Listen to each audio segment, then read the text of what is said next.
আজকে আপনাদের যে বিষয়টি নিয়ে আলাপ করব সেটি হচ্ছে ড্রাই আই সিনড্রোম, প্রতিকার এবং করণীয়। আসসালামু আলাইকুম, আমি doctor Nazmus Sakib, assistant professor এবং ডিপার্টমেন্টাল হেড ভিট্রিও-রেটিনা হিসেবে কাজ করছি ইসমাইল ইসলামের চক্ষু হসপিটাল, ফার্মগেটে। ড্রাই আই মানে হচ্ছে শুকনো চোখ। বাংলা ভাষায় যদি আমরা বলি, ড্রাই আই মানে হচ্ছে শুকনো চোখ। আমাদের চোখের মধ্যে যে পানিটা, চোখের পানি আমরা যেটা বলি, চোখের পানি যখন চোখের একটি গ্ল্যান্ড আছে, এটাকে ল্যাক্রিমাল গ্ল্যান্ড বলে, যা চোখের পাতার নিচে থাকে, এখান থেকে তৈরি হয় এবং পানিটা চোখের মধ্যে সার্কুলেট করে। এই চোখের পানিটা আমাদের চোখের কর্নিয়া বা চোখের যে মণি আমরা বলি, এটা প্রাইমারিলি এটাকে ময়েস্ট বা ঠান্ডা রাখে বা এটাকে ভিজা রাখে। বিভিন্ন কারণে ড্রাই আই সিনড্রোম হতে পারে, যেমন অতিরিক্ত ডিভাইসের নিয়ে কাজ করা, সেটা মোবাইল হতে পারে, সেটা ল্যাপটপ হতে পারে, দীর্ঘক্ষণ যারা কম্পিউটারে কাজ করেন তাদের ক্ষেত্রেও এই জিনিসটি হতে পারে। এবং যারা আমরা প্রতিনিয়ত এসির মধ্যে থাকি, এসির মধ্যে থাকলে, একটা ঠান্ডা এনভায়রনমেন্টে থাকলে যেটা হয়, টিয়ার ইভাপোরেশন বা চোখের পানি শুকিয়ে যায়। এবং এছাড়াও অন্য বিভিন্ন রকমের রোগ আছে যে রোগগুলোতে আপনার ড্রাই আই সিনড্রোম দেখা যেতে পারে, যেমন স্টিভেন জনসন সিনড্রোম আছে, অথবা হচ্ছে জগরেন সিনড্রোম বলি আমরা। এছাড়া বিভিন্ন রোগ আছে যেখানে আপনার চোখের পানি স্বল্পতা দেখা দিতে পারে। তো এটার সিমটম বা আমরা বুঝবো কিভাবে?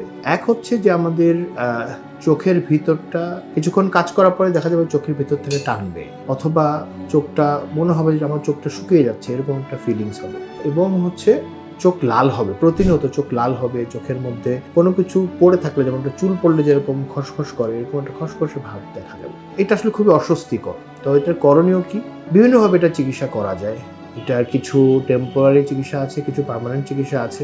সো বেসিক্যালি আসলে এটাকে সাপ্লিমেন্ট করা বা বাইরে থেকে যে টিয়ার যেটা শুকিয়ে যাচ্ছে বা যেটা কমে যাচ্ছে, এটা বাইরে থেকে আমরা যদি সাপ্লিমেন্ট করি বা যদি আর্টিফিশিয়াল টিয়ার ড্রপ বা ড্রপ আছে, যেগুলো বিভিন্ন লেভেলের টিয়ার ড্রপ আছে যেগুলো আমরা ব্যবহার করি, এবং মলম আছে, রাতে অয়েন্টমেন্ট আছে, বিভিন্নভাবে এটা সাপ্লিমেন্ট করা যায়। তো ইউজুয়ালি সবচেয়ে সহজ উপায় হচ্ছে ড্রপ ব্যবহার করা। নিয়মিত যদি আমরা আর্টিফিশিয়াল টিয়ার ড্রপ ইউজ করি, তাহলে দেখা যাবে যে অতি সহসা এই সমস্যাগুলো থেকে পরিত্রাণ পাওয়া যায়। কিন্তু একটা খারাপ দিক হচ্ছে এই ড্রপগুলো আপনাকে কন্টিনিউয়াস ব্যবহার করতে হবে, এর বিকল্প নেই। বিকল্প যে চিকিৎসাগুলো আছে, যেমন চোখের যে নালি দিয়ে পানি যায়, সেগুলোকে প্লাগিং করা যায়, কিন্তু এগুলো আসলে খুব একটা ফলপ্রসূ বা স্থায়ী চিকিৎসা আসলে দিলেও তারপরেও চোখের পানি পড়া থাকে।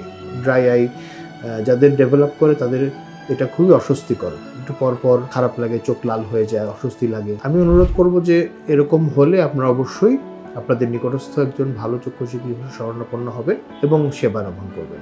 এবং এই বিষয়ে কোনো প্রশ্ন থাকলে আপনারা আমাকে অবশ্যই ইনবক্স করবেন। ধন্যবাদ।